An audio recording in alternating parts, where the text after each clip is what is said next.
церемония.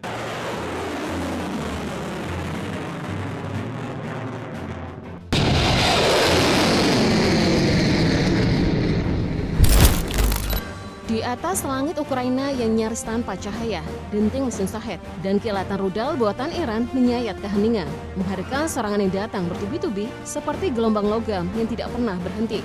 Yang membuat situasinya begitu ironis, saat industri pertahanan Rusia goyah dihantam sanksi, justru Iran yang muncul sebagai pemasok senjata paling berpengaruh, mendorong perubahan jalannya perang lewat teknologi yang murah namun sanggup menghancurkan. Yang lebih mengejutkan lagi, negara yang dulu dianggap tertinggal, kini mengambil posisi penting dalam konflik Eropa modern. Tetap ikuti pembahasan ini karena kita akan menyingkap ironi terbesar dari kerjasama senjata Rusia-Iran yang jarang dibicarakan. Inilah senjata buatan Iran yang dipakai Rusia menyerang Ukraina. Perang Ukraina memaksa Rusia mencari suplai senjata murah untuk mempertahankan serangan besar-besaran, terutama setelah sanksi Barat menghantam industri militernya. Di saat itulah Iran naik ke panggung. Meski bertahun-tahun tertekan oleh embargo, sektor pertahanan Iran justru tumbuh menjadi produsen drone kamikaze, rudal balistik, dan amunisi artileri berbiaya rendah, namun punya daya hancur serius. Teknologi yang kini menjadi tulang punggung operasi Rusia. Sejak 2022, hubungan militer kedua negara meroket. Titik tertingginya terjadi pada Januari 2025 ketika Presiden Putin dan Presiden Pezeshkian menandatangani perjanjian strategis 20 tahun mencakup pertahanan, intelijen, ekonomi, hingga teknologi. Aliansi itu terbentuk karena keduanya berada dalam tekanan Barat. Kedekatan Iran dan Rusia berada di dalam orbit blok besar yang mencakup China, India, dan Korea Utara. Total sekitar 3,1 miliar penduduk.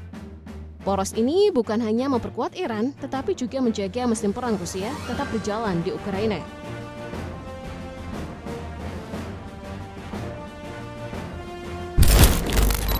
Kehadiran Shahed 107 di langit Ukraina menandai fase baru kolaborasi senjata Iran-Rusia. Drone ini adalah evolusi dari Shahed 101, sebuah amunisi loitering jarak menengah yang dapat bertahan di udara, menunggu celah pertahanan, lalu menghantam target 8 hingga 9 kg. Dirancang untuk menyelip ke area yang dikira aman. Shahed 107 memberikan nilai strategis, murah, mass producible, dan sangat efektif melelahkan pertahanan udara Ukraina melalui serangan berulang. Secara fisik, drone ini berukuran sekitar 1,5 meter dengan bobot 27 kg. Memakai mesin piston yang membuatnya mampu menempuh jarak hingga 1.400 km, jelajah 140 km per jam, serta navigasi GPS UNS yang dipasangkan antena anti-jamming CRPA. Peluncurannya memanfaatkan kapal statis, memberi fleksibilitas pada Rusia untuk menggeser pos peluncuran ke banyak titik dengan cepat. Unit versi Rusia diperkirakan akan diproduksi di pabrik ala Buga, sama seperti Shahed 136, namun dengan penyesuaian pada sistem elektronik, integrasi komando Rusia, dan kemungkinan peningkatan otonomi lewat kecerdasan buatan. Versi Iran tetap lebih sederhana, menekankan efisiensi biaya dan taktik swarm. Di garis pertempuran, Shahed 107 digunakan Rusia untuk menyerang logistik, gudang amunisi, hingga rute pasokan jauh di belakang wilayah Ukraina. Ia mengisi celah taktis yang tidak bisa ditangani FPV maupun Shahed 136, menjadikannya ancaman baru yang semakin memperberat pertahanan Ukraina.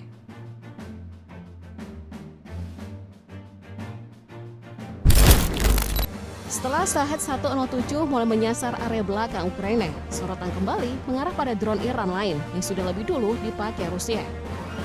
Shahed 131 adalah amunisi loitering jarak menengah yang sejak fase awal perang ditembakkan dalam jumlah besar, murah, sederhana, tetapi punya daya rusak serius. Panjangnya sekitar 2,6 meter dengan hulu ledak belasan kilogram, memakai navigasi GPS INS dan terbang sangat rendah agar tidak mudah tertangkap radar. Pola ini membuatnya efektif untuk menghantam infrastruktur energi, jalur logistik, serta pusat komando Ukraina. Cara kerjanya pun langsung, drone dilepas dalam jumlah banyak, bergerak menuju titik koordinat, dan meledak sebagai one-way attack. Jika dilepas dalam gerombolan, pertahanan Ukraina benar-benar dibuat kewalahan.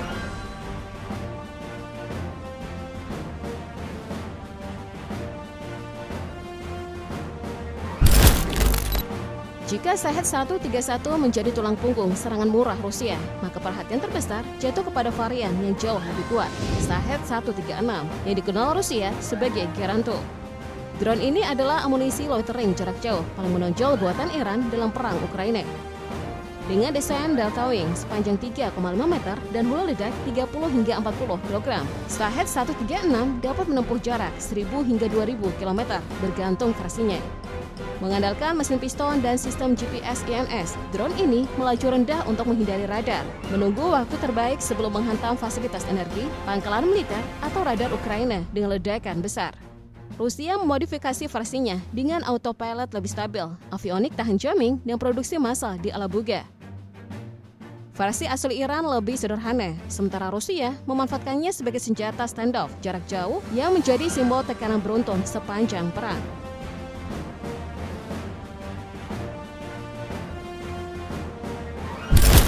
Mohajer 6 adalah drone tempur intelijen buatan Iran yang kini dipastikan ikut dipakai Rusia.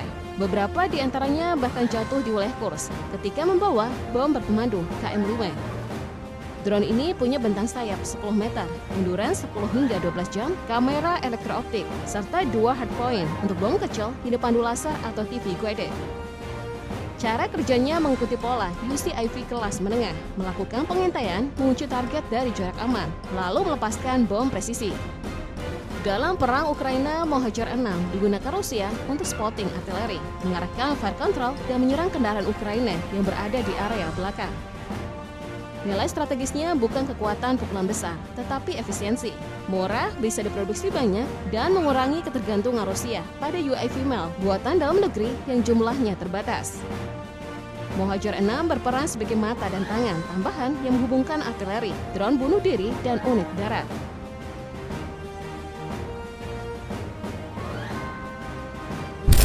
Fateh 110 adalah rudal balistik jarak pendek buatan Iran dengan jangkauan 250 hingga 300 km.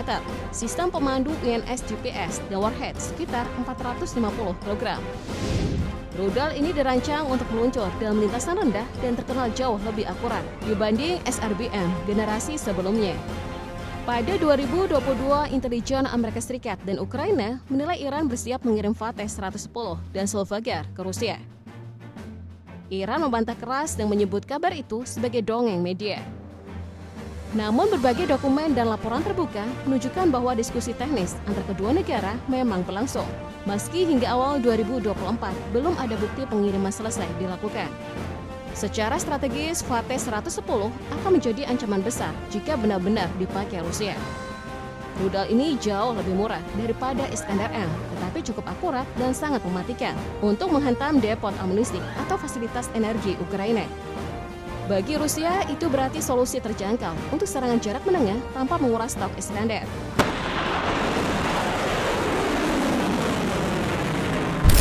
Solfagor merupakan pengembangan dari Fateh 110 dengan jangkauan yang diperpanjang hingga sekitar 700 km.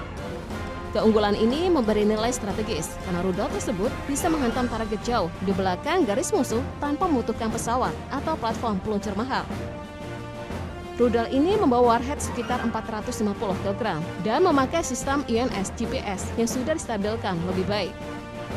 Dalam konteks Ukraina, Solfagor dapat menjadi alternatif murah bagi rudal jelajah KH-101 yang harganya tinggi dan membutuhkan banyak komponen canggih. Dengan jarak tembak 2 kali Fateh 110 serta biaya produksi yang lebih rendah, Rusia secara teori mampu meluncurkan serangan jauh lebih rutin.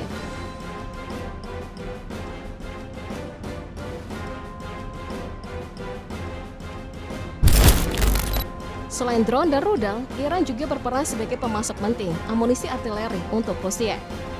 Laporan 2023 menyebut Rusia membeli hampir 40.000 peluru mortir 122 mm dari Iran.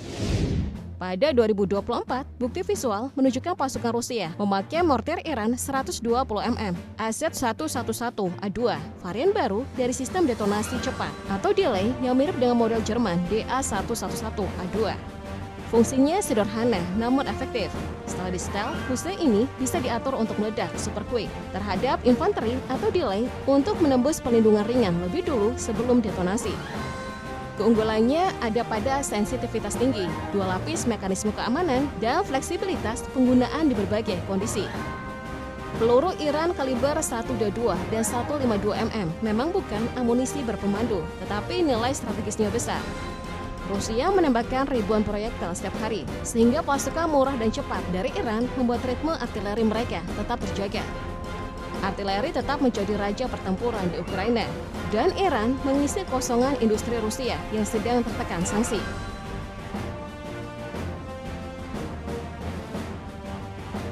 Barat kini menjatuhkan sanksi tambahan untuk menghentikan potensi transfer teknologi rudal maupun UAV ke Rusia. OFAC menargetkan 32 individu dan entitas dari Iran, UAE, Turki, China, India, Jerman hingga Ukraina. Bahkan perusahaan Ukraina yang memasok magnetometer serta sensor ke Iran ikut dibekukan asetnya. Tekanan ini menunjukkan betapa seriusnya upaya Barat memutus rantai suplai Iran. Namun kenyataannya peran Iran justru makin menonjol sebagai penyokong utama mesin perang Rusia. Biaya rendah, efektif, bisa diproduksi massal, dan sangat sulit dihentikan hanya dengan embargo. Kombinasi faktor inilah yang membuat pengaruh Teheran dalam perang Ukraina semakin tidak bisa dibantah.